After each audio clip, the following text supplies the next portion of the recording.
هي وبركاته.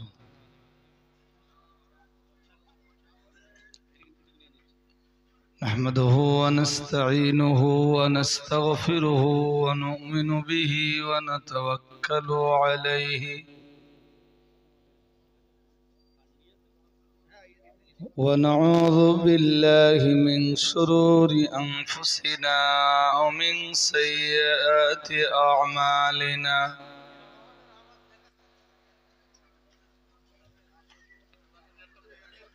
من يهده الله فلا مضل له ومن يضلله فلا هادي له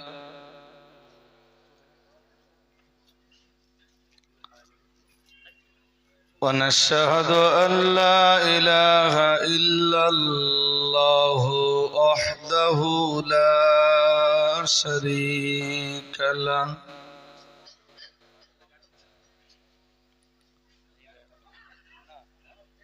ونشهد أن سيدنا ونبينا وحبيبنا ومولانا محمدا صلى الله عليه وسلم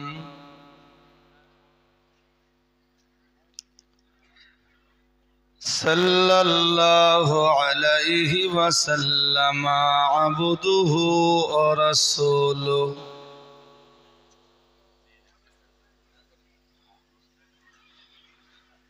قال الله تعالى في كلامه مخبرا وآمرا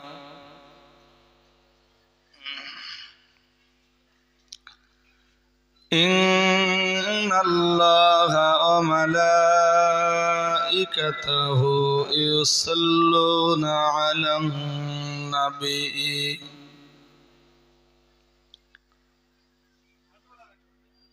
يا أيها الذين آمنوا صلوا عليه وسلموا تسليما اللهم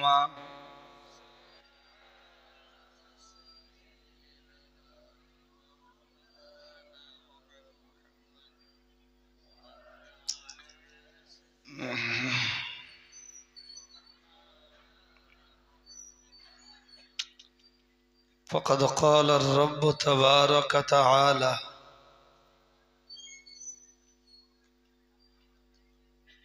هل يستوي الأعمى والبصير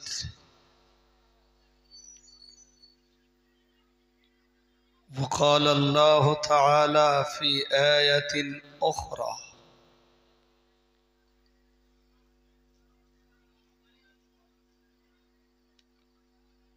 والذين أوتوا العلم درجات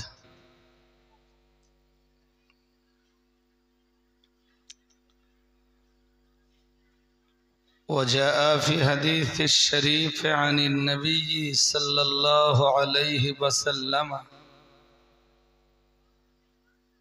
قال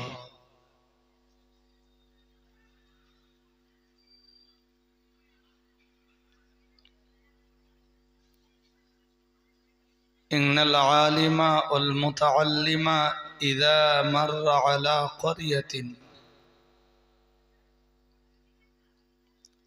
فإن الله تعالى يرفع العذاب عن مقبرة تلك القرية 40 يوما صدق رسوله النبي الكريم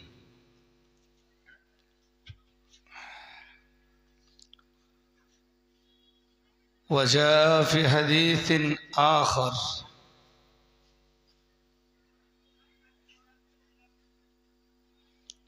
قال سيد الأنبياء فقيه واحد أشد على الشيطان من 1000 عابد صدق رسوله النبي الكريم আজকের মজলিসের মাননীয় নির্বাচিত সভাপতি সাহেব,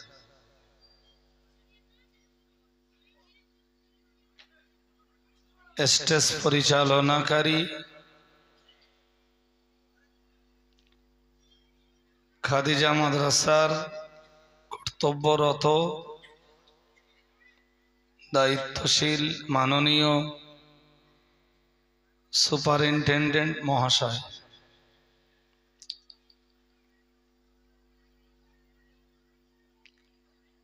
অল ইন্ডিয়া সুন্নাত আল জামায়াতের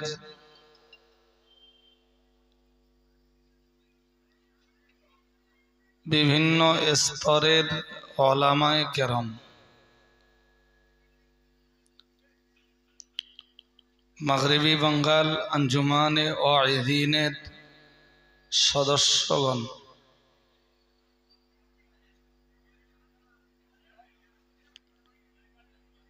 দীর্ঘ 1 বছর পর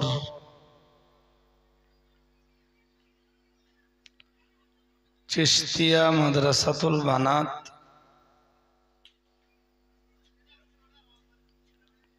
অত্র প্রতিষ্ঠানের বাৎসরিক ইসালে সওয়াবের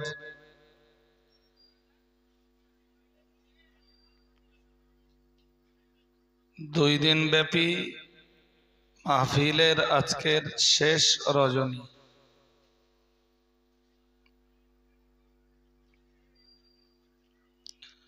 রাত 11টা বাজে, মানে মজলিস এখন শেষের পর্যায়ে।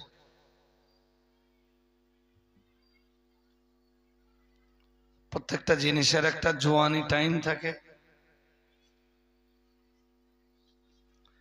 আর একটা টাইম থাকে পড়তি টাইম।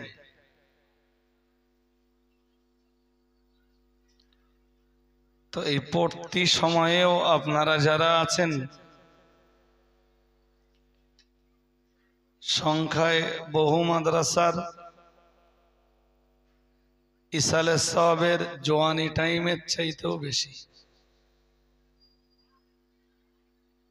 আলহামদুলিল্লাহ বলেন। আমি কি বলেছি বোঝা গেছে? হয়তো ভাষাটা একটু কঠিন হয়ে গেছে নাকি? বহু মাদ্রাসার ইসালে সওয়াবের জোয়ানি টাইমে রাত 8টার সময়ও এতটা লোক, চট শুধু বেছানোই আছে। তা সে মানুষ বসবে না জেনে বসবে, সে যে হুজুর বিছিয়ে রেখেছে সেই হুজুর জানে।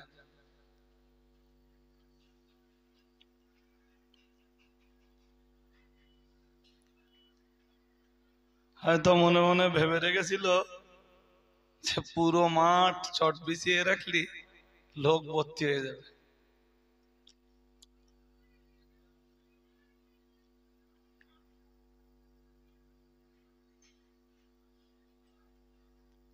ভেবেছিল হয়তো যে হাইব্রিড হুজুর আসবে,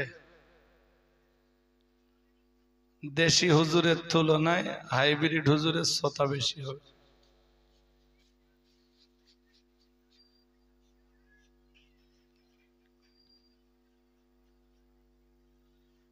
তা চল, আমাদের খবর নেওয়ার ইচ্ছা না থাকলেও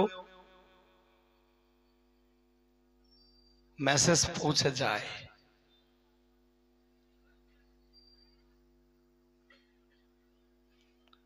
কারোর উপরে আল্লাহর মার যখন আসে,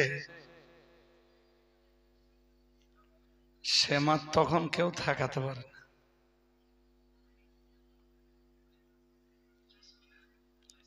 আমার যেন মনে হচ্ছিল যে আজকের এই মজলিসে যা জায়গা,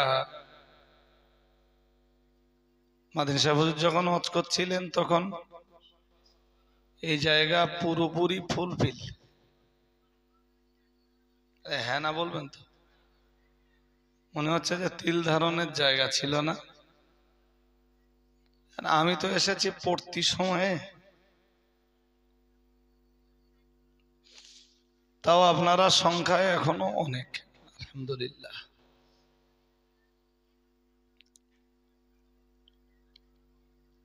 আল্লাহ আমাকে কি বলাবেন তিনি ভালো জানেন কোরআনের দুটো জায়গা থেকে দুটি অংশ, হাদিস শরীফ থেকে ছোট ছোট দুটি হাদিসে পাকের তেলাওয়াত করেছি।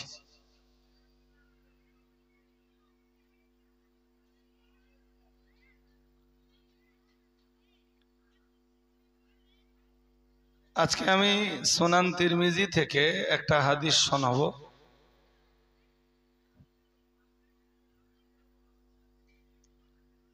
হাদিসটা খুব গভীর মনে আপনাদেরকে শুনতে হবে। সম্ভবত অনেকেই আপনারা হাদিসটির সাথে পরিচিত হন।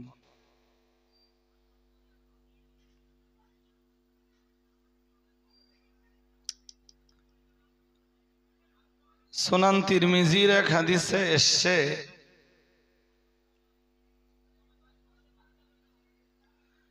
হাদিসটি হযরত সুফাই আল আসবাহি থেকে বর্ণিত। ভাই মনোযোগ বাড়াতে হবে, এই চিশতিয়া মাদ্রাসাতুল বানাতের জায়গা শর্ট, এটা আমরা বরাবর জানি। দোয়া করি আল্লাহ জায়গা বৃদ্ধি ঘটানোর ক্ষমতা দান করুন, বলুন আমিন। সবাই বলুন আমিন। এই ছোট্ট জায়গাতে এত মানুষের সমাগম, রান্না বান্না, মাদ্রাসার গার্জিয়ানরা আছেন, শ্রোতামণ্ডলী আছেন, জি, তো যে বিভিন্ন স্তর আর বিভিন্ন ক্যাটাগরির মানুষ, এতে হই হুল্লোড় পুরোপুরি বন্ধ হবে না। তার ভিতর দিয়ে আমাদেরকে কাজ হাসিল করতে হবে। একটা হাদিস আমার কাছে শুনুন, তারপরে আরো অনেক হুজুররা আছেন। কটা পর্যন্ত চলে তাই বললে হয় না? আপনার রস করা হয়ে গেছে? কাল করলে হয় শুধু। খাদি যায় আমি দুদিন করে রস করি না, দুদিনে অন্তত 4-5 ঘন্টা আমি একলা বলি। তাও তো দ্বিতীয় দিন আমি উঠি একদম শেষের দিকে, ইচ্ছা মোটেই থাকে না আমার।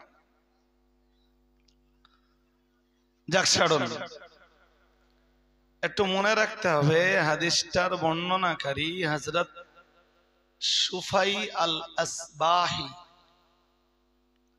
শিন ফা ইয়া সুফাই আল আসবাহি। তিনি বলেন, হ্যাঁ লিখাচ্ছা দিলে খাবো। তিনি বলেন আন্নাহু দাখালাল মদিনাতা, তিনি একবার মদিনাতে এলেন।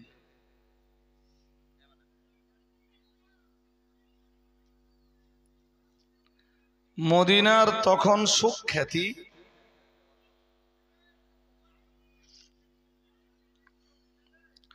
তখন মদিনার সুখ্যাতি হযরত আবু হুরায়রা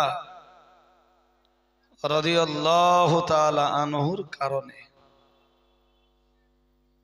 সুবহানাল্লাহ বলুন। মানে সারা রাত হয় না, সারা রাত শুধু আমরাই করি। এই সারা রাত করতে হবে মৌলানা?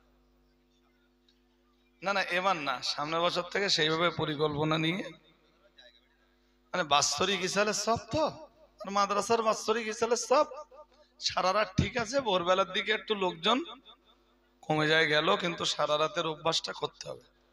মানুষ ফজর পড়ে বিদায় নেবে। আমাদের খাদিজায় তো ফজরের পরেও আবার হয়, 7টা, 7:30, 8টা পর্যন্ত করলি তাই ভালো হয়। আর হুজুরও তো আমাদের কম নেই। যাক, তো কি বলছিলাম, মদিনার সুখ্যাতি তখন হযরত আবু হুরায়রা রাদিয়াল্লাহু তাআলা আনহুর হাদিসের তাদরিসের কারণে। বিভিন্ন প্রান্তের মানুষেরা, পৃথিবীর বিভিন্ন প্রান্ত থেকে হযরত আবু হুরায়রার কাছে হাদিসের দার্স নেওয়ার জন্য আসছিলেন। সুবহানাল্লাহ। আরেকটু মন খুলে বলুন, খুব মন দিয়ে শুনতে হবে, নইলে তো বুঝবেন না। এখান থেকে ছোট্ট একটা দুটো কথা একটু বুঝে নেন।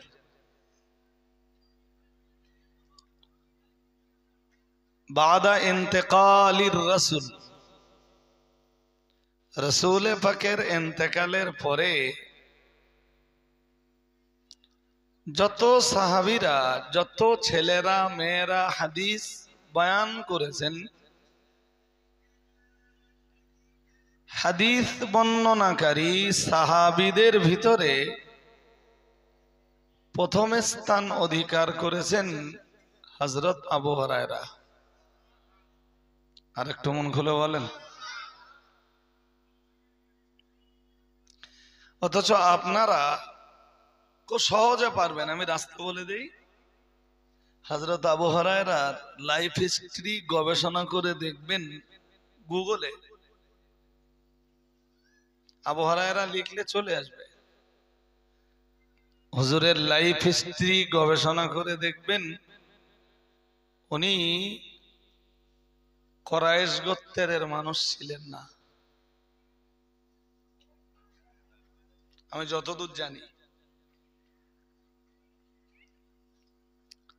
কুরাইশ বংশের বাইরের মানুষ,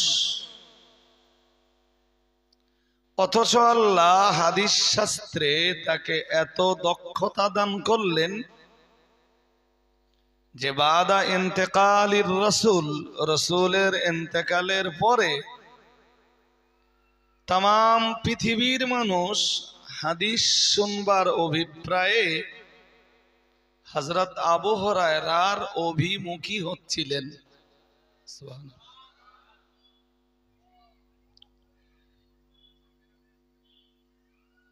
কেউ বাধাও দেয়নি।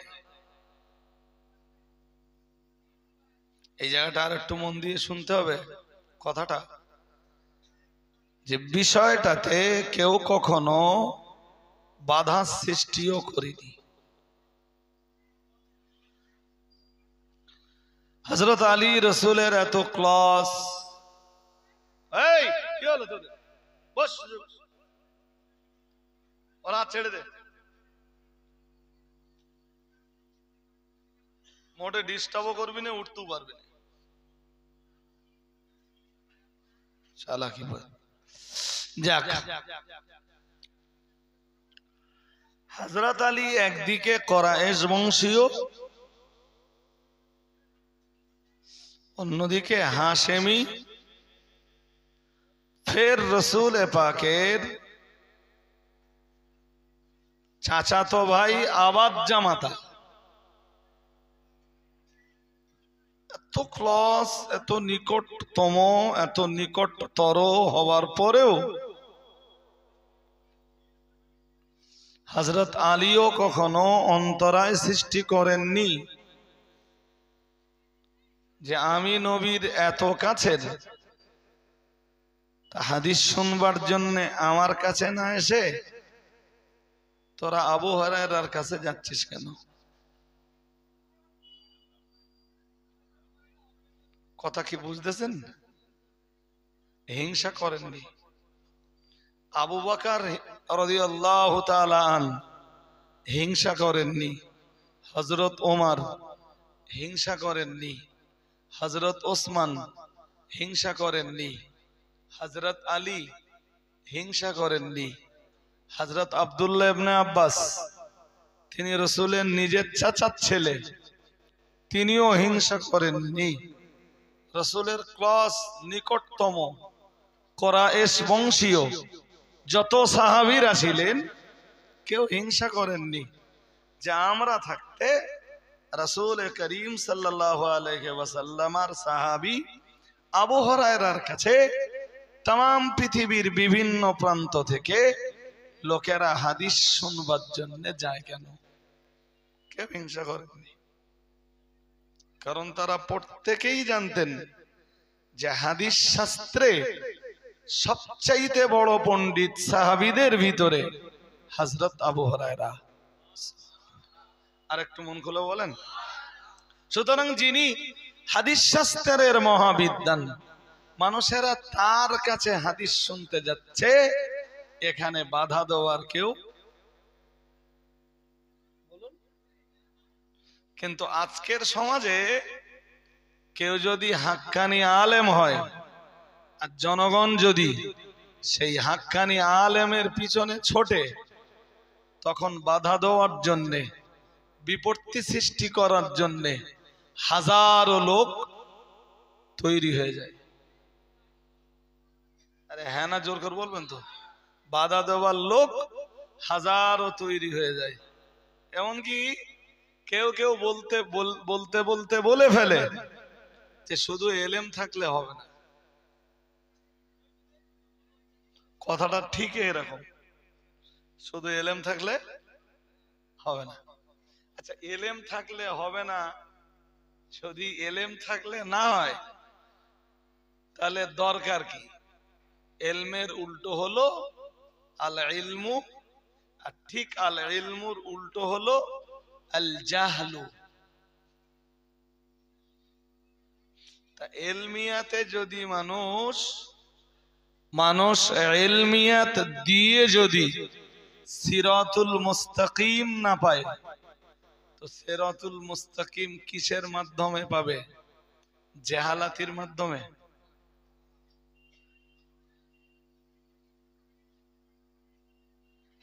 দাড়ি আমার চেয়ে লম্বা, টুপি আমার তো একদম সাদামাটা সবসময়, আমার জামা কাপড় বলেন হাব ভাব বলেন সবসময় সাদামাটা, টুপির স্টাইল আমার চেয়ে ভালো।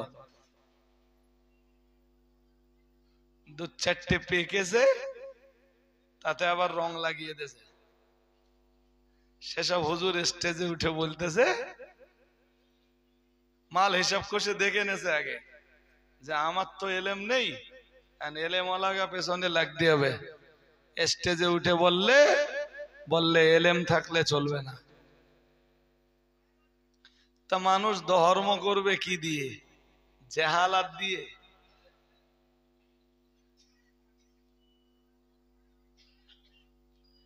আল্লাহ পাকের রাসূল যেখানে জানিয়েছেন ওয়া ইন্নামাল উলামাউ ওয়ারাসাতুল আম্বিয়া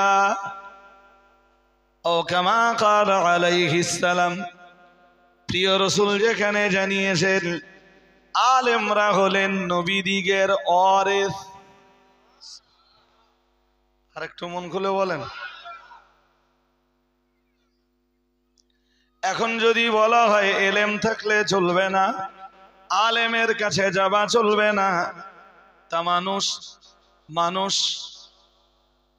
ধার্মিকতার জ্ঞান জোগাড় করবার জন্যে, কোরআন হাদিসের জ্ঞান জোগাড় করার জন্যে যাবে কার কাছে? দিলীপ ঘোষ।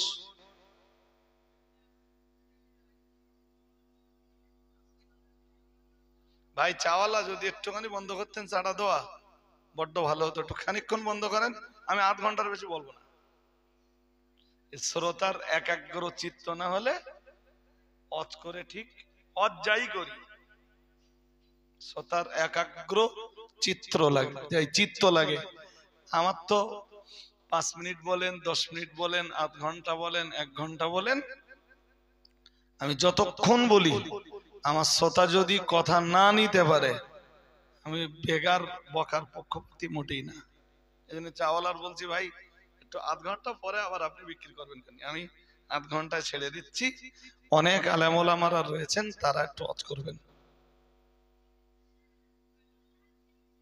তাহলে মানুষ ধর্মের জ্ঞান জোগাড় করার জন্যে অবশ্যই আলেমদের অভিমুখী হবে। আব্দুর রহমান সাহেব আলেম, আমিও আলেম। নীতি নৈতিকতা কত ভাবে কিছু জায়গায় আমার সাথে তার মতবিরোধ থাকলেও মানুষ তার কাছে গেলে আমার কখনো হিংসা না, আমার হিংসা হবে কেন? সব জায়গায় তার মতের সাথে আমার মত একরকম হতে হবে, এটা কোনো যৌতিক কথাবার্তা। আরে বাবা, সাহাবীদের ভিতরেও সবার একরকম মত হয়নি। হযরত আয়েশা একরকম ফতোয়া দিয়েছেন, হযরত আবু হুরায়রা আর এক রকম ফতোয়া দিয়েছেন। সব ফতোয়ায় সব সময় সব আলেমের একমত বলেন নাই হতে পারে, কিন্তু মানুষ যদি অন্তত কোন আলেম অভিমুখী হয়, ধর্মকে জানবার জন্যে, জ্ঞান জোগাড় করবার জন্যে, কোরআন আর হাদিসের কিছু বার্তা সংগ্রহ করবার জন্যে কেউ যদি কোন আলেম অভিমুখী হয়, সেখানে হিংসা করার কোন জায়গা থাকতে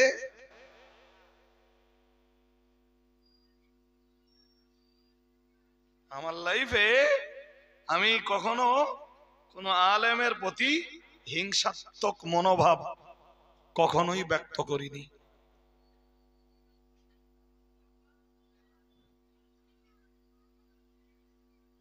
বরং আমি আজ অবধি আল্লাহ শুকরিয়া আদায় করে বলছি, আমার বয়সের চেয়ে বেশি হোক আর বয়সের চাইতে কম হোক, সমাজে বহু আলেমকে প্রতিষ্ঠা করবার জন্যে, প্রতিষ্ঠা দেওয়ার মালিক আল্লাহ, কিন্তু চেষ্টাটা করেছি। জি, আমার ওসিলায় বহু ছেলে বক্তৃতা জগতে প্রতিষ্ঠা পেয়েছে। কেউ তার কৃতজ্ঞতা করেছে, তো কেউ পরবর্তীতে এসে ছোবলটাও মেরেছে। ওটা আমার পাওনাও ছিল।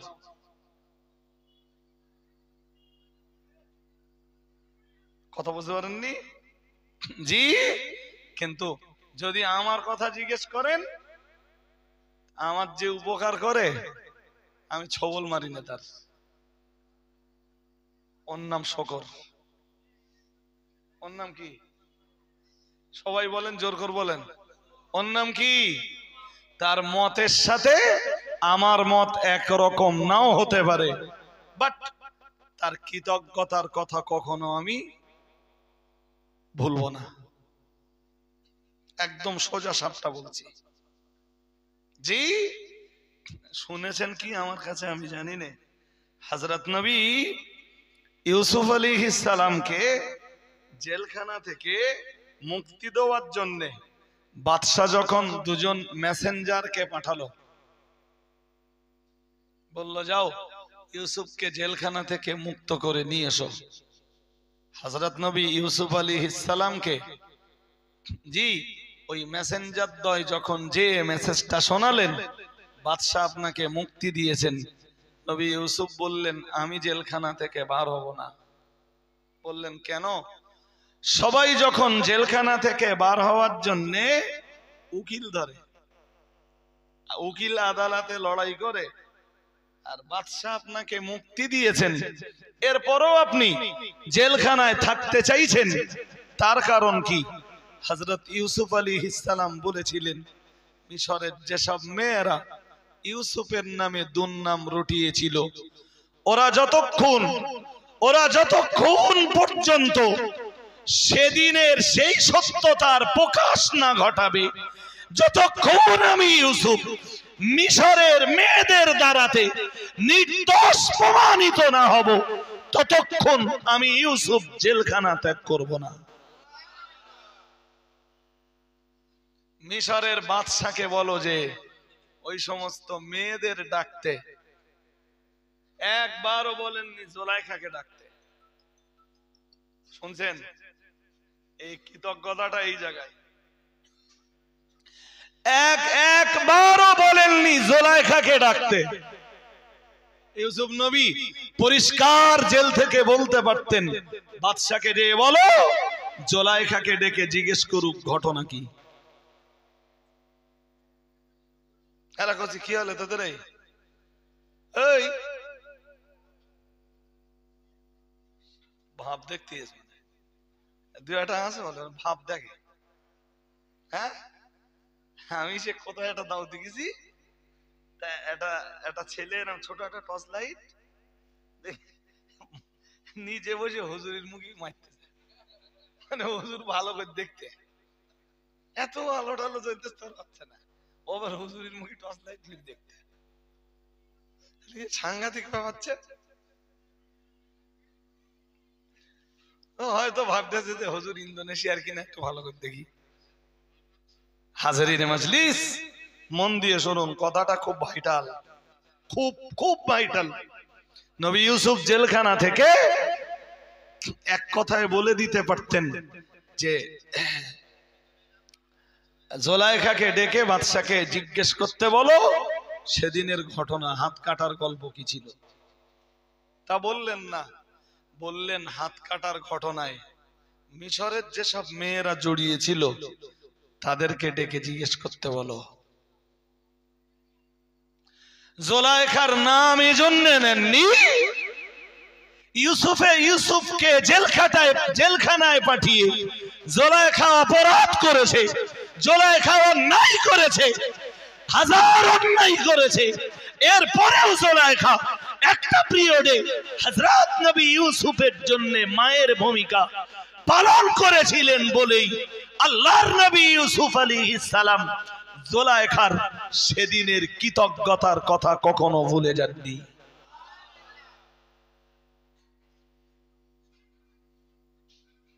বাদশা ডেকে যখন হাত কাটার ঘটনায় জড়িত মেয়েদেরকে ডেকে যখন জিজ্ঞেস করলো, তখন ইউসুফের সত্যতার স্বীকৃতি জোলাইখা নিজেই দিল। বাদশা ওদেরকে বন্দী করে দিল। ইউসুফ আলাইহিস সালামকে আনা হলো। এবার বলা হলো, মিশরের মেয়েরা তোমার নির্দোষিতার প্রমাণ দিয়েছে, তোমার দোষ দিল না। নবী ইউসুফ কারাগার থেকে বার হলেন, বেরিয়ে যখন রাজদরবারে এলেন, বললেন বাদশাহ, বাদশাহ আমি স্বাধীনতার জীবন ফিরিয়ে নেব, কিছু শর্ত আছে। বললেন প্রথম শর্ত, যে মেয়েগুলোকে বন্দী করেছেন ওই মেয়েগুলোকে ছেড়ে দিতে হবে।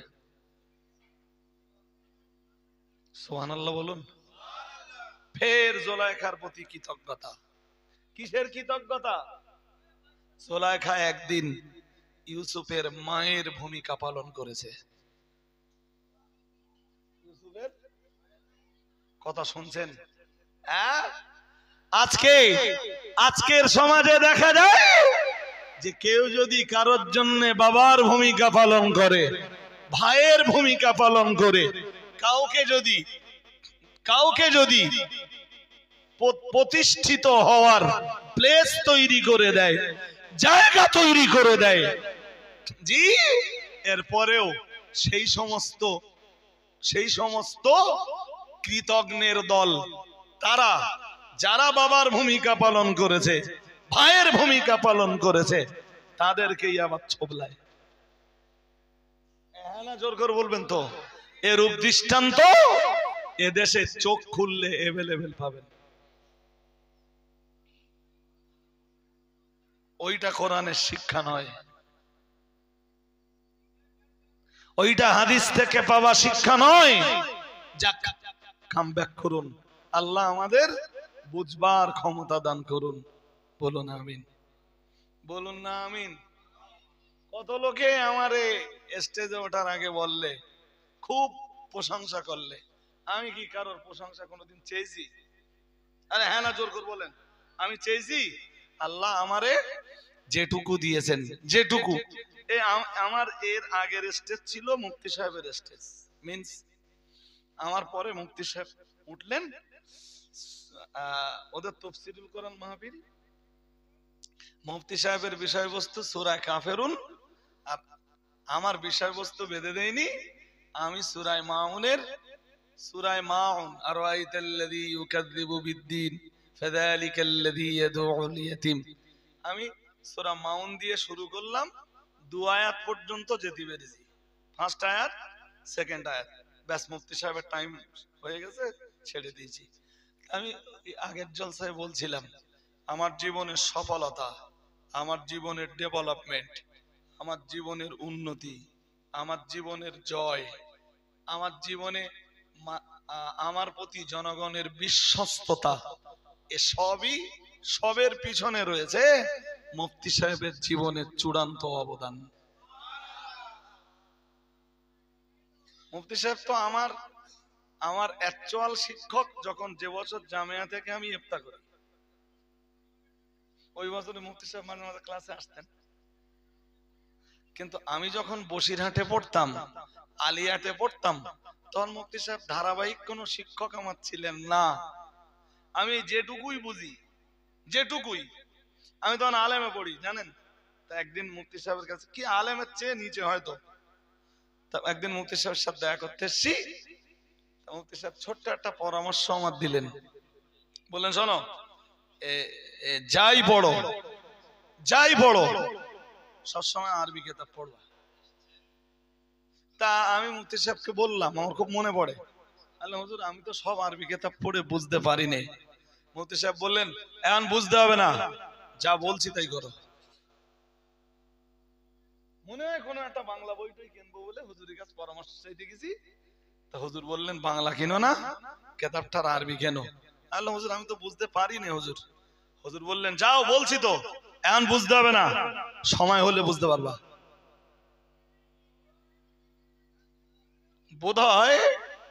বোধ হয় না, 100% আমার জন্য মুফতি সাহেবের সেদিনের দোয়া আল্লাহর দরবারে মঞ্জুর হয়। আমি সিনিয়র মাদ্রাসায় পড়া ছেলে, এখন আরবি কিতাব পড়ে বুঝতে পারি। আমাদের শিক্ষকদের কাছে শুনে দেখবেন, খাদিজার শিক্ষকরা তো অধিকাংশরাই খুব মাহের, খুব দক্ষ। কেউ মুহাদ্দিস, কেউ মুফাসসির, কেউ ফিকহ তত্ত্ববিদ, কেউ আদিব। তো ওদের জ্ঞানের মহত্ব কম না। জি, আমার কোথাও আটকে গেলে কিচ্ছু মাইন্ডে নেই। হুজুর তো জিজ্ঞেস করে নেই এখনো, মানুষের জীবনের শেখার শেষ আছে? হ্যাঁ না বলে না। হ্যাঁ, যদি ভাবি যে হাম সবসে বড়া হ্যায়, তাহলে সব শেষ। তা আমি আজও মুফতি সাহেবের প্রতি কৃতজ্ঞ।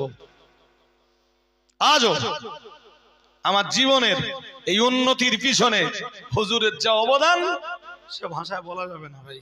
কিন্তু কত লোককে দেখলাম অকৃতজ্ঞতা করতে, কৃতজ্ঞতা প্রকাশ করতে, কত লোককে দেখলাম নাশুকরি করতে। আল্লাহ আপনি তাদেরকে বুঝবার ক্ষমতা দান করুন, বলুন আমিন। কত লোকের দেখলাম তো আমারে স্টেজে বললে বড় ভাই, কি বললে শোনেননি? আপনারা শুনেছেন? হয়ে গেছে। তা আমি শুনতে চাইছিলাম, আমি কোনোদিন বলেছিলাম যে আমার এই বলো সেই বলো হ্যান ত্যান 7-17 বলে আমারে বড় করে দাও? কোনোদিন বলেছিলাম? আমি কোনোদিন বলিনি, কারোর কাছে বলিনি। কেউ বলতে পারবে না যে আমি কাউকে বলেছি আমার নাম উঠে 5 মিনিটের প্রশংসা কর। জি, আমি আমার চেষ্টাটা সারা জীবন চালিয়ে গেছি, আজও চালিয়ে যাই। আজও 2-1 ঘন্টা কিতাব না পড়ে আমি কখনো ঘুমাইনি। যখন সুযোগ পাই তখন একটু কিতাবের সাথে সম্পর্ক রাখি। বাকি রাহমত আল্লাহর, তিনি কবুল করুন, বলুন আমিন, বলুন আমিন। আর এই সমস্ত অকৃতজ্ঞ, চরম পর্যায়ের অকৃতজ্ঞ যারা, আল্লাহ এদেরকে বুঝবার ক্ষমতা দান করুন। এদের জন্য না আমার বদদোয়ার কোনো ভাষা, না মানে বাজে কোনো কমেন্ট, না খারাপ কোনো মন্তব্য আমার পক্ষ থেকে কিচ্ছু নেই ভাই। যার রাস্তায় সে চলবে,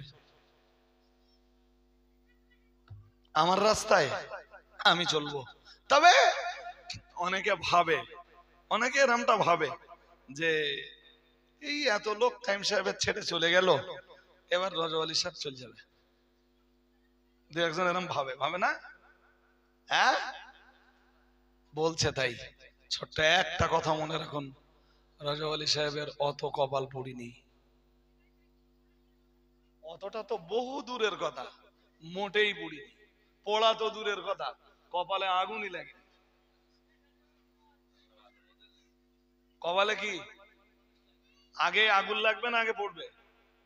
এখনো আগুনই লাগেনি। আর আল্লাহর উপরে আস্থা রেখে বলছি, ইনশাআল্লাহ আগুন লাগবেও। নারায়ে তাকবীর, নারায়ে তাকবীর। ইত্তেবা যদি করতে হয়, অনুসরণ যদি করতে হয়, কাউকে যদি মডেল বানাতে হয়, তা হাক্কানি একজন আলেমকে মডেল বানাও, তোমার জীবন আল্লাহ চাইলে কামাল হয়ে যাবে।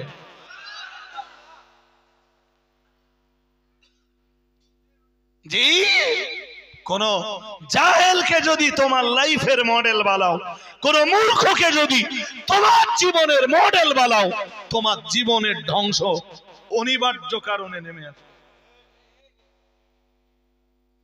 আমি আমার জীবনে কোন জাহেলকে মডেল বানাইনি, মডেল বানিয়েছি তো একজন হাক্কানি আলেমকে মডেল বানিয়েছি। আজকে তুমি বা তোমরা অস্বীকার করতে পারো, জি, তুমি বা তোমরা অস্বীকার করতে পারো, কিন্তু এটা তো 100% ঠিক, 100 এর চাইতেও বেশি ঠিক। এদেশের মাটিতে মুফতি আব্দুল কাইয়ুম সাহেব বারাকাল্লাহু ফি হায়াতিহি, তিনি এদেশের হাজার হাজার আলেম, হাফেজ, মাওলানা, মুফতি, কারি, মুফাসসির, মুহাদ্দিস, আদিবের শিক্ষক। এবং there is no doubt আজকে 13-14টা বছরে জামিয়া থেকে কম মাওলানা বেরিয়েছে, জোর আওয়াজে বলতে হবে, কম মুফতি বেরিয়েছে। এদের শিক্ষককে, এদের আলেম হওয়ার পিছনে ভূমিকা কার? লজ্জা লাগে না স্টেজে উঠে বলো যে শুধু এলেম থাকলে চলবে না? শুধু এলেম থাকলে চলবে না তো কি থাকলে চলবে?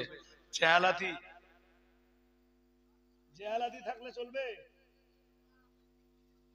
মানুষ আলেমের কাছে যাবে না, একজন মুফতির কাছে যাবে না, ধর্মীয় জ্ঞান জোগাড় করবার জন্য একজন মুহাদ্দিসের কাছে যাবে না, একজন মুফাসসিরের কাছে যাবে না, একজন ফিকহ তত্ত্ববিদের কাছে যাবে না, তো কার কাছে যাবে? জাহেলের কাছে, মূর্খের কাছে, কোরআন না জাননেওয়ালা মানুষের কাছে। তাও তাসমিয়া পড়তে পারে না, আউযুবিল্লাহ বিসমিল্লাহ পড়তে পারে না, এই রকম মূর্খের কাছে মানুষ কোরআন আর হাদিস জানতে যাবে।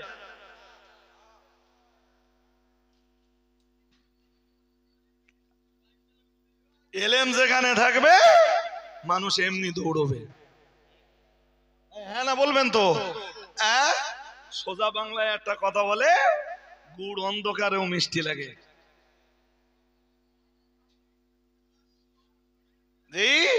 যার এলেম আছে তুমি শত বাধা দাও, তুমি নিজেই খায় হবা, আলেমের কিচ্ছু হবে না। কিচ্ছু হবে? হাতি রাস্তা দিয়ে চলে, কত কুত্তায় ঘেউ ঘেউ করে, হাতির কিচ্ছু হয়? কিচ্ছু হবে না। আলেমের মর্যাদা খোদ আল্লাহ দিয়েছেন। কে দিয়েছেন? জোর করে বলেন। আল্লাহ দিয়েছেন। আলেমের ইজ্জত, আলেমের ইজ্জতের ঘোষণা খোদ রাসূলুল্লাহ নিজেই দিয়েছেন। বলেছেন তিনি, ফাকিহুন ওয়াহিদুন আশাদ্দু আলা শাইতান মিন আলফি আবিদিন।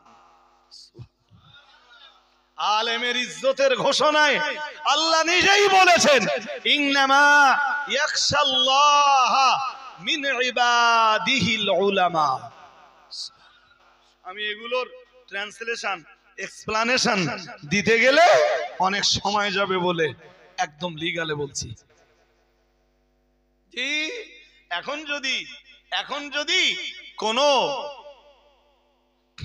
যদি আলেম বিরোধী কোন ব্যক্তির মনে হয় যে আমি আলেমের সম্মান কেড়ে নেব, তা তার লড়াই করতে হবে কার বিরুদ্ধে?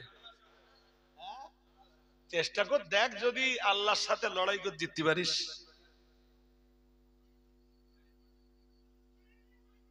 জি, আলেমের সম্মানের ঘোষণা দিয়েছেন রাসূলুল্লাহ। ওই সম্মান যদি কেড়ে নিতে হয় তা লড়াই করতে হবে রাসূলের বিরুদ্ধে। চেষ্টা কর, দেখো যদি পারো। হ্যাঁ না বলবেন তো? হাজিরিনে মজলিস, আজকে আলেম বিদ্বেষী কিছু মানুষ আছে। আমার এত কথা বলার বলো একদম ইচ্ছা ছিল না। হযরত সুফাই আল আসবাহি থেকে সুনান তিরমিজি সুনান তিরমিজির একটা হাদিস শোনাতে শোনাতে, সে হাদিস তো বলা হলো আর কই, বলছিলাম যে তখন চলছে মদিনায়, মদিনা মুনাব্বারায় হযরত আবু হুরায়রা রাদিয়াল্লাহু তাআলা আনহুর হাদিসের তাদরিস, মানে হাদিসের পাঠদান করেন হযরত আবু হুরায়রা। আর तमाम পৃথিবীর বিভিন্ন প্রান্ত থেকে মানুষ হাদিস শিখবার জন্য হযরত আবু হুরায়রার দ্বারে হাজির হয়।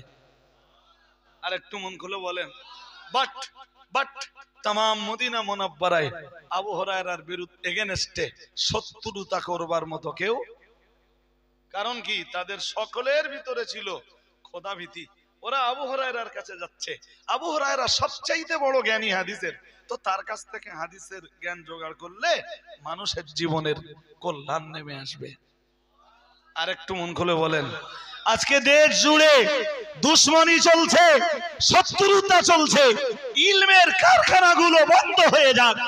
জি, যে প্রতিষ্ঠানগুলো থেকে আলেম তৈরি হয়, আলেমা তৈরি হয়, জি, ছেলেরা মেয়েরা কোরআন আর হাদিসের তাদরিস পায়, যে প্রতিষ্ঠানগুলো থেকে ছেলেদের মেয়েদের জন্য কোরআন আর হাদিসের দার্স দেওয়া হয়, এক শ্রেণীর মানুষ আছে তারা চেষ্টা চালিয়ে যাচ্ছে এই প্রতিষ্ঠানগুলো যেন বন্ধ করে দেওয়া যায়। নাউজুবিল্লাহ বলুন, একটু জোর করে বলেন।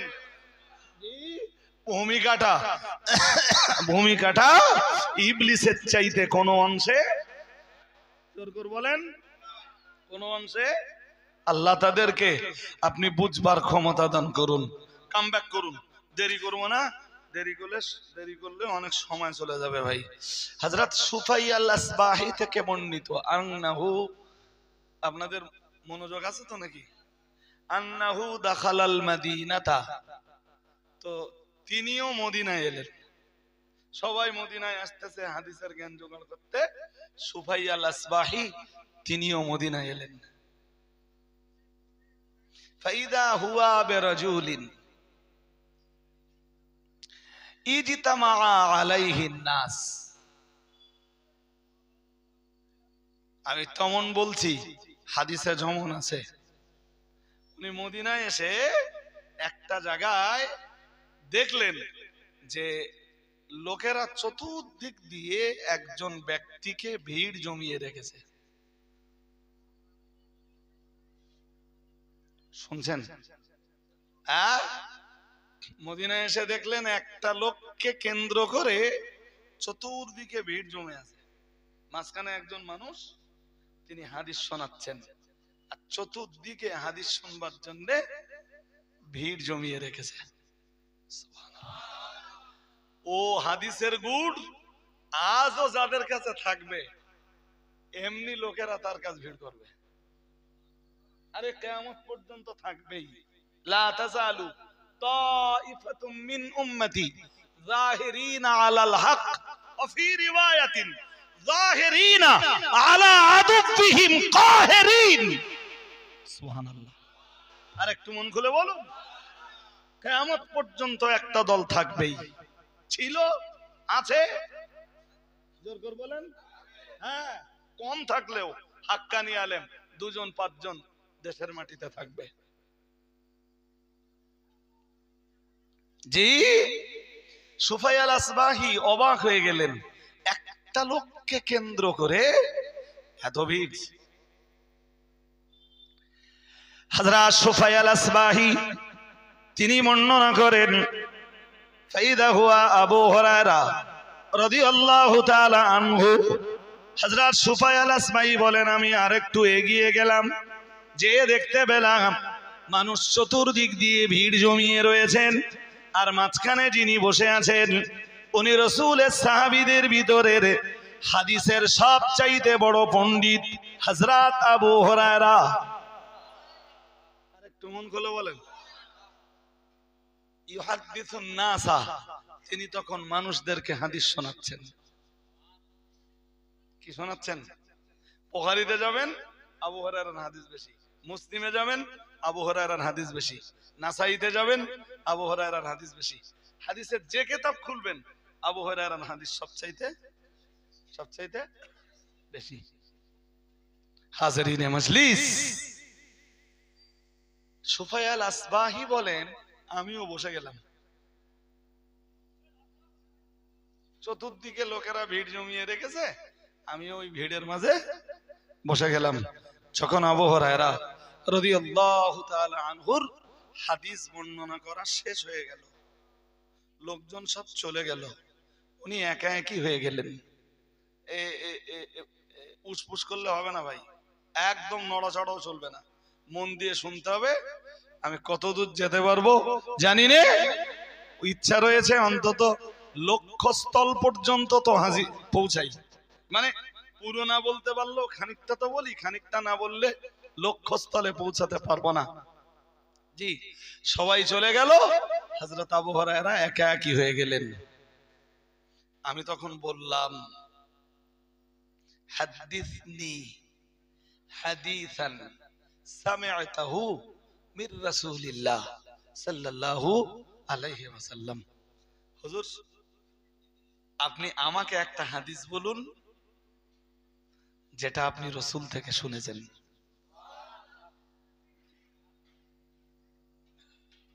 যার উপরে আপনি শুধু শুনেছেন না, আপনি বুঝেছেন এবং তার উপরে আমলও করছেন, এইরকম একটা হাদিস বলুন। শুধু হাদিস শুনতে চাইলেন না, বললেন হাদিসটাও বলুন এবং এই হাদিসটাকে আমাকে শোনান।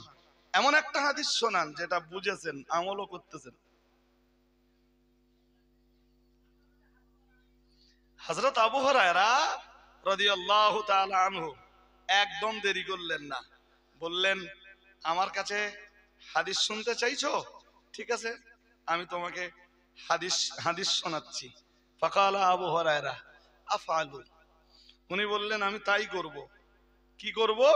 হযরত আবু হুরায়রা বললেন আফআলু লাউ হাদিসান্নাকা হাদিসান হাদাসানিহি রাসূলুল্লাহ সাল্লাল্লাহু আলাইহি ওয়াসাল্লাম, আমি তোমাকে সেই রকম একটা হাদিস বলবো যা আমি রাসূল থেকে শুনেছি। আর একটু মন খুলে, আর শুনেছি শুধু তাই না, জানো রাসূলকে এই ঘরে বসেই রাসূলকে হাদিসটা বলতে শুনেছি। তখন আমি আর রাসূলুল্লাহ ছাড়া এই ঘরে কেউ ছিলেন না, এই ঘরে।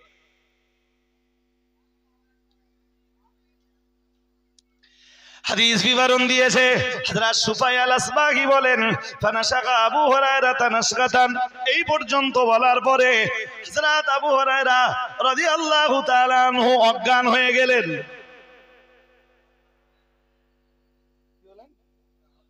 কেন হাদিস বলবেন তো অজ্ঞান হয়ে যাচ্ছেন কেন? ফানাশাকা আবু হুরায়রা রাদিয়াল্লাহু তাআলা আনহু নাশগাতান, আবু হুরায়রা অজ্ঞান হয়ে গেলেন, বেশ কিছুক্ষণ অজ্ঞান অবস্থায় থাকলেন। থেকে হাদিসে আসছে সুম্মা আফাক, এরপরে হযরত আবু হুরায়রার জ্ঞান ফিরে এলো। আল্লাহ পাকের নবী সাহাবী হযরত আবু হুরায়রা বললেন, লা উহাদ্দিসান্নাকা হাদিসান হাদাসানিহি রাসূলুল্লাহ সাল্লাল্লাহু আলাইহি ওয়াসাল্লাম। হযরত আবু হুরায়রা আবার বললেন, আপনাকে আমি এমন একটা অথবা তোমায় আমি এমন একটা হাদিস শোনাবো যে হাদিস রাসূলুল্লাহ আমায় শুনিয়েছেন, এই ঘরের ভিতরেই শুনিয়েছেন, সেখানে রাসূলুল্লাহ আর আমি ব্যতীত আর কেউ ছিল না। বলে বলেন, সুম্মা নাশাকা আবু হুরায়রা নাশগাতান উখরা, এরপরে এই কথা বলবার পরে দ্বিতীয়বার হযরত আবু হুরায়রা আবার অজ্ঞান হয়ে গেলেন।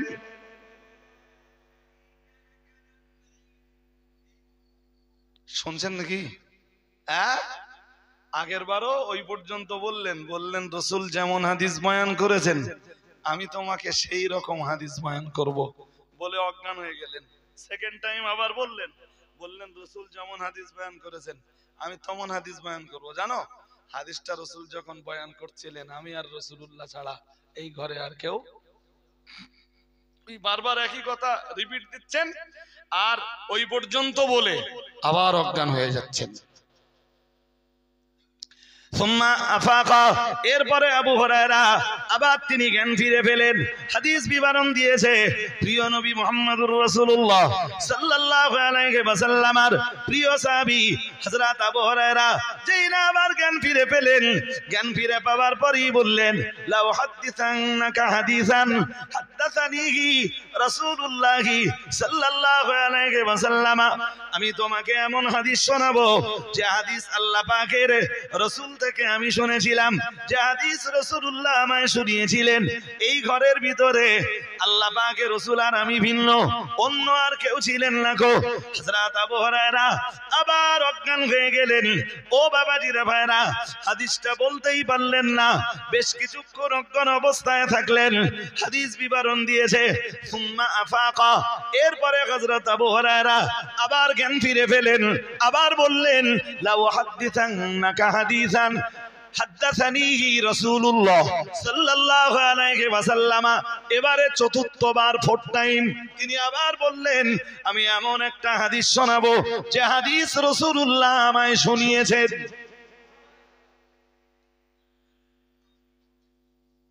ফানাশাগা আবু হুরায়রাতা নাশগাতান শাদীদাতান। আগে তো তিনবার অজ্ঞান হয়েছেন, হাত শুধু বলছেন, হাদিসটা এবার বলছি, আর বলবার আগেই অজ্ঞান। চতুর্থবারে হযরত আবু হুরায়রা কঠিন ভাবে অজ্ঞান হয়ে গেলেন। সুফাই আল-আসবাহি হাদিস শুনতে এসে ভাবছিলেন, কি জানি আমি বিপদ ডেকে আনলাম নাকি, আমি শুনতে এলাম হাদিস, আর লোকটা হাদিস বলতে যাবে আর বারবার শুধু অজ্ঞান হয়ে যাচ্ছে। খুব মন দিয়ে শুনুন এবারে কি আছে হাদিসে। এরপরে হযরত আবু হুরায়রা আবার জ্ঞান ফিরে পেলেন। জি, জ্ঞান ফিরে পেতেই এবার তিনি হাদিসটা বলা শুরু করলেন। فقال حدثني رسول الله صلى الله عليه وسلم أن الله تبارك وتعالى إذا كان يوم القيامة ينزل إلى العباد ليقضي بينهم। হযরত আবু হুরায়রা রাদিয়াল্লাহু তাআলা আনহু বলেন, রাসূল করিম সাল্লাল্লাহু আলাইহি ওয়াসাল্লাম আমায় বলেছেন, রাসূলুল্লাহ আমায় হাদিস শুনিয়েছেন, ইদা কানা ইয়াউমুল কিয়ামা, কিয়ামতের দিন আল্লাহ পাক রব্বুল আলামিন বান্দাদিগের যখন বিচার শুরু করবেন। আমি সব বলছি না, সব বললে অনেকটা সময় যাবে। মহান আল্লাহ যখন বিচার শুরু করবেন, ফাআব্বালু মান ইয়াদউ বিহি রাজুলুন জামাআল কোরআন, মহান আল্লাহ সর্বপ্রথম দেখবেন এমন ব্যক্তিকে যে ব্যক্তি পৃথিবীতে কোরআন জমা করেছিল। শুনছেন নাকি? কি জমা করেছিল? প্রথম কাকে ডাকবেন? বলেন বলেন। আল্লাহ যখন বিচারকের জায়গায় বিচার শুরু করবেন, আল্লাহ প্রথম কাকে ডাকবেন? আউয়ালু মান ইয়াদউ বিহি রাজুলুন জামাআল কোরআন, এমন এক ব্যক্তিকে ডাকবেন যিনি কোরআন জমা করেছিলেন। কি জমা করেছিলেন? জোর করে বলেন। কোরআন জমা করে কারা? শুধু হাফেজ? আপনারা তাহলে খবর রাখেন না। ভালো আলেম যারা হয়, খুব ভালো আলেম যারা হয়, গোটা কোরআনের সাথে তারা সম্পর্কিত হয়। হয়তো হাফেজদের মতো ঝড়ের মতো এক জায়গায় বসে পড়তে পারে না, বাট দেশের হাক্কানি রব্বানি আলেম যারা হয় তারা তামাম কোরআনের কোথায় কি আছে সব খবর রাখে। বসিরহাট হুজুর কেবলা কোরআনের হাফেজ ছিলেন এইটা জানা যায় না। থাকলে থাকতে পারেন, ছিলেন না আমি বলছি না, হয়ে থাকলে থাকতে পারেন, তবে এমনটা ইতিহাসের পাতায় তার জীবনী যারা লিখেছেন, হুজুরের জীবনী লেখকরা কেউ লেখেননি যে বসিরহাট হুজুর কেবলা কোরআনের হাফেজ ছিলেন। অথচ তার লেখা বই পড়লে বোঝা যায় যে কোরআনের এমন কোন জায়গা ছিল না যে জায়গায় হুজুর কেবলার দক্ষতা ছিল না। আর একটু মন খুলে বলেন, তাহলে হাফেজ এবং হাক্কানি আলেম, জি, সর্বপ্রথম ডাকবেন মান জামাআল কোরআন, মান জামাআল। আরো দুটো আছে, সে দুটো আমি আজকে আর বলতেছি না। মানে আরো দুইজন আছে যাদেরকে আল্লাহ ফার্স্ট টাইম ডাকবেন, যেটা দরকার মোটামুটি সেটা বেছে নিছি। তাই যে লোকটা কোরআন জমা করেছে, আল্লাহ এরে ডাক দিয়ে বলবেন, ফায়াকুলুল্লাহু লিল কারি আই লিকারিল কোরআন, আল্লাহ এই কোরআন জমাকারী, কোরআন একত্রকারী এই আলেম অথবা হাফেজ অথবা মুহাদ্দিস অথবা মুফাসসির, পৃথিবীর এই জাতীয় মানুষ যারা, আল্লাহ প্রথম এদেরকে ডাকবেন, ডেকে বলবেন আলাম ওয়াল্লিমকা মা আনজালতু আলা রাসূলি, আল্লাহ বলবেন আমি কি তোমাকে শেখাইনি তা যা আমি নাযিল করেছিলাম আমার রাসূলের প্রতি। সুবহানাল্লাহ বলুন। প্রথম স্মরণ করিয়ে দেবেন, আরে আমি কি তোরে শেখাইনি আমার নবীর উপরে আমি যে কিতাব নাযিল করেছিলাম, সেই কিতাবটা কি আমি আল্লাহ তোরে শেখাইনি? সেই কিতাবের জ্ঞান কি তোকে দেইনি? কালা ইয়া রাব্বি বালা, আল্লাহ পাকের বান্দা বলবেন হা রাব্বুল আলামিন, আপনি আমায় তো শিখিয়েছিলেন। কালা ফামাযা আমিলতা ফীমা উল্লিমতা, কালা কুনতু আকুমু বিহি আনা আল-লাইলি ওয়া আনা আন-নাহারি। মহান আল্লাহ বলবেন মাযা আমিলতা, তুমি কি আমল করেছিলে? ফীমা উল্লিমতা, তোমাকে যে জ্ঞান দেওয়া হয়েছিল, কোরআনের যে জ্ঞান তোমাকে দেওয়া হয়েছিল, আমার নবীর উপরে যে কিতাব নাযিল করেছিলাম, ওই কিতাবের যে জ্ঞান আমি আল্লাহ তোমায় দিয়েছিলাম, এখন তুমি আমায় বলো তুমি এর প্রতি কি আমল করেছিলে? জ্ঞান অনুযায়ী তুমি জীবন গঠন করেছিলে না করনি? কিংবা এই জ্ঞান নিয়ে তুমি কি করেছিলে? আল্লাহর বান্দা বলবে কুনতু আকুমু বিহি আনা আল-লাইলি ওয়া আনা আন-নাহার। আল্লাহ পাক রব্বুল আলামিনকে ডাক দিয়ে বলবেন আল্লাহ, একদিকে আমি ওই জ্ঞান অনুযায়ী আমার জীবনকে কায়েম করেছিলাম, আর আমি রাত দিন ওই জ্ঞান অনুযায়ী জনগণকে প্রতিষ্ঠা করবার জন্য লড়াই করেছিলাম। আরেকটু মন খুলে বলেন। মহান আল্লাহ বলবেন, আল্লাহ পাক রব্বুল আলামিন ফায়াকুলুল্লাহু লাহু কাযাবতা ওয়া তাকুলু লাহুল মালাইকাতু কাযাবতা আইদান। আল্লাহ পাক রব্বুল আলামিনের রাসূল জানিয়েছেন, মহান আল্লাহ তখন বলবেন তুই মিথ্যাবাদী।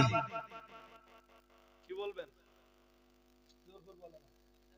ও যেটা বলার বলবে, আল্লাহ কি বলবেন? আবু হুরায়রা এতক্ষণ ধরে অজ্ঞান হচ্ছে এই 4 বার, শুধু এই কারণে। কোন কারণে? কথা বোঝে না যে আল্লাহ ইলম দিয়েছে, কোরআনের জ্ঞান দিয়েছেন, হাদিসের জ্ঞান আল্লাহ দিয়েছেন, সে জ্ঞান অনুযায়ী যারা জীবন গঠন করতে পারি, সে জ্ঞান নিঃস্বার্থভাবে যারা প্রচার করতে পারিনি, যারা সেই জ্ঞানের হক হুকুককে আদায় করতে পারিনি, মানুষের কাছে সেই জ্ঞান যারা পৌঁছে দিতে পারিনি, অথবা পৌঁছে দেওয়ার হক যারা আদায় করতে পারিনি, আল্লাহ তাদেরকে ডাক দিয়ে যখন বলবেন, তারা তখন বলবে আল্লাহ জ্ঞান জোগাড় করেছিলাম, পৌঁছেও দিয়েছিলাম। আল্লাহ তখন বলবেন কাযাবতা, তুই মিথ্যা বলতেছিস।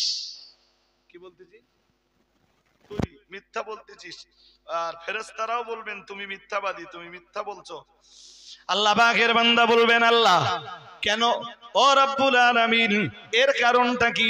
মহান আল্লাহ বলবেন বাল আরাত্তা আইয়াকুলা ইন্না ফুলানান কারিউন, হে বান্দা তুই তো জ্ঞান জোগাড় করেছিলি দুনিয়ায়, লোকে তোরে যাতে কোরআনের ভালো কারি বলে।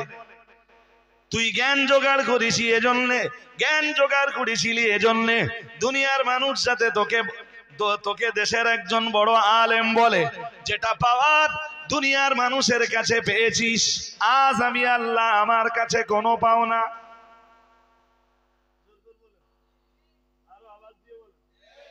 যশ খ্যাতির জন্য তুই এলেম জোগাড় করেছিলি, বিনিময়ে তোর নসিবে সেটা জুটেছে, আজ আমার কাছে কোনো পাওনা।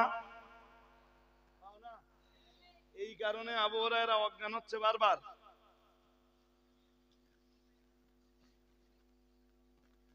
আচ্ছা, এই পর্যন্ত মনে রেখে এবার বাস্তব চিত্রটা বলেন। কন্ডিশন যদি এই হয় যে তুই পৃথিবীর মানুষ তোরে বড় কারি বলবে, হাফেজ বলবে, বড় আলেম বলবে, এই জন্য জ্ঞান জোগাড় করেছিলি, পাওয়ার তো মানুষের কাছে পেয়েছিস, এই যদি হাদিসের বক্তব্য হয়, পরেরটা আপনারা বলেন দেখি। এই সম্পত্তিতে এক বক্তায় দেখি বলতেছে কি জানেন, বলতে আগে আর যা দাউদ হতো 2000 3000 টাকা 2500 3000 দিত, এখন আলহামদুলিল্লাহ যা দাউদি যাচ্ছি 15000 করে দিচ্ছে। শুনেছেন না শোনেননি? এই যে হাদিস শুনলেন, এই হাদিস শোনার পরে এবার বলুন, এই টাকার জ্বালায় যারা ওয়াজ করতেছে, কিসের জ্বালায়? এই হাদিস কি তাদের সঙ্গে মিলে যায়? কথা বলেন। আমি জিজ্ঞেস করছি আপনাদের, এই হাদিস কি তাদের সাথে মিলে যায়? আল্লাহ ওরে ডাক দিয়ে যদি বলে তুই এলেম শিখলি কেন, ও বলবে আল্লাহ আপনার দিন প্রচার করার জন্য। আল্লাহ বলবেন বাল কাযাবতা, তুই বরং মিথ্যা বলতেছিস। কি বলতেছিস? তুই তো ধর্ম প্রচারের জন্য করিসনি, মাল কামাই করার জন্য করিস। এসব হুজুরির বাঁচার উপায় এখনো বাংলার মাটিতে দাঁড়িয়ে আমরা যারা স্বচ্ছতার জায়গায় পরিচ্ছন্নতার জায়গাতে দাঁড়িয়ে আছি, সমাজ আঙুল তুলছে আমাদের উপর। হ্যাঁ না বলবেন তো? হ্যাঁ হাজারিন, তো আমার আজকে প্রাসঙ্গিকতা বাড়ানোর কোনো জায়গার নেই। আশিক বিল্লাহ সাহেব হুজুর আর কারা কারা আছে হুজুর? তাই বললে হয় নাকি? না না তাই বললে হয় না। শোনেন, তা আমার আর একটা দাউদ রয়েছে আজকে, সে ছাড়িনি গো। তা সে আশিক বিল্লাহ সাহেব কেন অনেক মাল সেল করতে বাকি, আর মাদিন সাহেব আমার না এই মাল সেল করাটা হয় না, পারিনি আমি। মাদিন সাহেব বলছিলাম যে আমি কি ব্যাপারী নাকি? হ্যাঁ, মাদিন সাহেবের তবু করা অভ্যাস আছে ভাই। আর এই অকশন করা জায়েজ বলো, নো প্রবলেম। পৃথিবীর বহু হাদিসের কিতাবে ওর জন্য আলাদা অধ্যায় আছে, বাবু বাইইল মুজায়াদা। কোন জিনিসের যা দাম তার চাইতে অধিক দামে বিক্রি করা, বা অকশনে বিক্রি করা, বা নিলামে বিক্রি করার অধ্যায়। এবং সেখানে প্রমাণ আছে খোদ রাসূলুল্লাহ নিজে নিলামে মাল বিক্রি করেছেন। আর একটু মন খুলে বলুন, সুতরাং এতে সন্দেহ করার কোনো জায়গা নেই। তা আমার যেহেতু ওয়াদা করা আছে, আমি মাইকটা ছাড়ি। আপনারা মজলিস ভাঙেন না জানো, খুব যার ওঠার দরকার হবে, মাই রিকোয়েস্ট, খুব যার পেশাব টেশাব লেগেছে, আমি উঠবার অন্তত মিনিট 5 পরে তারপর উঠবেন।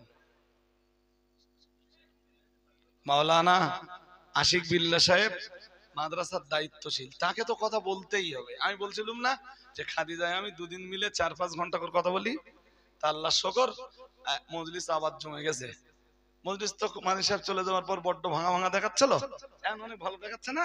তা আশিক বিল্লাহ সাহেব হুজুর ওয়াজ করবেন, মাদ্রাসার কিছু কথা ওনার কাছে শুনতে হবে। আমি কি সব মনের কথা বলতে পারি নাকি? যেটুকু সম্ভব হয়েছে আমি বলেছি। তবে ওই হাদিস ওখানে শেষ নয়, আর ওই হাদিসের ব্যাখ্যাও ওইটুকুতে শেষ নয়, আরো অনেক আলোচনা বাকি আছে। নেক্সট টাইম ইনশাআল্লাহ আবার আপনাদের সাথে দেখা হলে আবার শোনাবো। ওয়া আখিরু দাওয়ানা আনিল হামদুলিল্লাহ রাব্বিল আলামিন। দুরূদ শরীফ আল্লাহুম্মা